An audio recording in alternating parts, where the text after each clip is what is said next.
Niye buradasan? Hicab altında min oyundan çıxırdım. Ne üçün buradasan?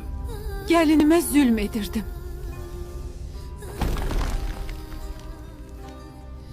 Niye buradasan? Evlənmək adı ilə qızları yoldan çıxarırdım. Niye buradasan? Yoldaşıma xəyanət edirdim. Ne üçün buradasınız?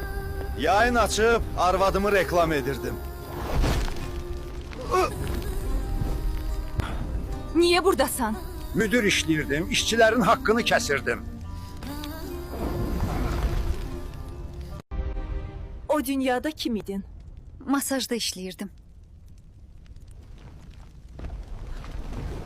Sən nə işləyirdin? Vəzifəm sahə reisi idi. Amma işverənlik edirdim. Ne işleyirdin? Saxta resept yazan həkim işləyirdim.